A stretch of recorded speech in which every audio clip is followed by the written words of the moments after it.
8h, bienvenue sur France Info, bienvenue dans la matinale week-end. Nous sommes ensemble avec Camille Grenu jusqu'à 10h. Bonjour Camille. Bonjour Myriam, bonjour à tous. Et on commence avec l'info de la nuit. Et l'info de la nuit, c'est la police britannique qui qualifie officiellement d'attaque terroriste le meurtre du député conservateur David Amess, le conservateur proche de Boris Johnson.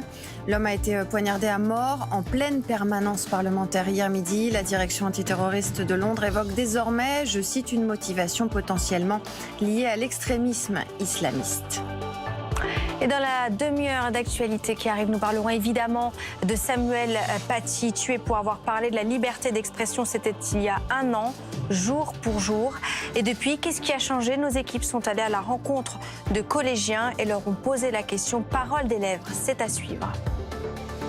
Emmanuel Macron rend hommage cet après-midi aux Algériens morts à Paris le 17 octobre 1961. Jusqu'où ira-t-il? Certains réclament que cette répression meurtrière, dont le bilan est toujours flou, soit qualifiée de crime d'État. Nous reviendrons grâce à Vrai ou Fake sur les dates clés de la décolonisation française pour comprendre cette violence. Vincent Bolloré va-t-il vendre ses activités logistiques en Afrique? Une banque d'affaires étudie la cession de la branche Bolloré Africa Logistics. Elle possède des infrastructures dans plus de 20 pays du continent, des ports, des entrepôts, des routes, du ferroviaire, le tout valorisé entre 2 et 3 milliards d'euros. On en parle en direct avec Mariam Pirzadeh depuis la rédaction de France 24.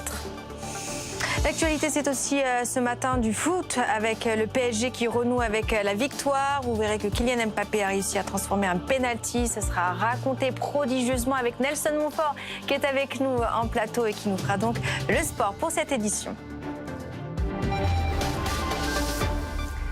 Et on commence avec l'hommage à Samuel Paty qui se poursuit aujourd'hui, un an, jour pour jour après son assassinat. C'était le 16 octobre 2020, Camille.